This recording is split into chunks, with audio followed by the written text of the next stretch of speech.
میں آپ کو اللہ کے نبی کا حلیہ بتاؤں. آپ تشریف لے جا رہے ہیں مکہ چھوڑ کے مدینہ. راستے میں بھوک لگی. رابغ ایک خیمہ دیکھا, وہاں ایک بوڑھی عورت بیٹھی.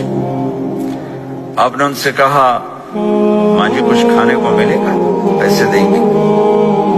اس نے کہا بیٹا بارش نہیں ہوئی, کچھ بھی نہیں ہے, قحط ہے, کھانے کو بھی نہیں ہے, پینے کو بھی نہیں ہے.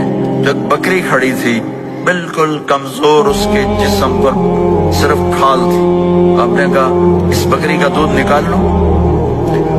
وہ کہنے لگی دیکھ تو رہے ہو اس کے جسم پر تو سوائے کھال کر ہے کچھ نہیں, کہاں سے نکالو گے؟ آپ مجھے اجازت دو.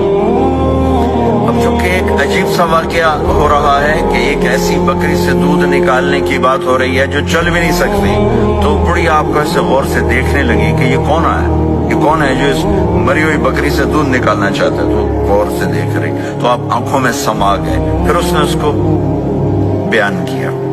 آپ نے اس بکری کے تھنوں کو پکڑا تو لٹک کے نیچے آ گئے, دودھ سے بھر گئے.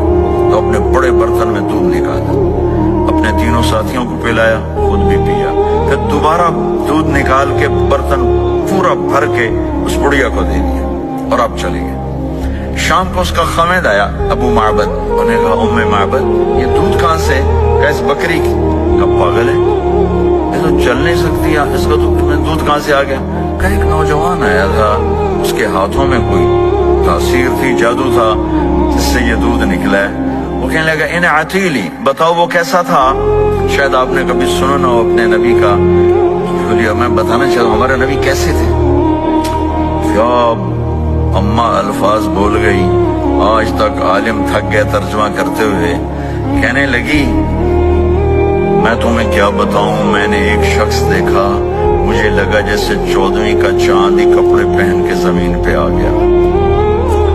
ظاہر الوضاء ابلج الوجه, چمکتا چہرہ. میں پورا ایک اور حدیث بھی ساتھ جمع کر لیتا ہوں. عظیم الہامہ, خوبصورت سر, بڑا شدید سواد الشعر, سیاہ کالے بال. عظیم الہامہ, سر خوبصورت گولائی میں. واسع الجبین, کھلا ماتھا. ازہر اللون, کلیوں جیسا خوبصورت رنگ, چمکتا ہوا. پھول میں چمک تھوڑی ہو جاتی, کلی میں زیادہ ہوتی, کلیوں جیسا رنگ چمکتا ہوا. اسج الحواجب, یہ بڑے خوبصورت گول. آج کل کیسے یہ پینسلیں لگا لگا لگا کے بیچاریاں یہاں تک لے جاتی ہیں, وہ پھر پینسل کا رنگ اتر جاتا ہے, پھر اندر سے وہی عجیب و غریب نظر آنے لگتا ہے.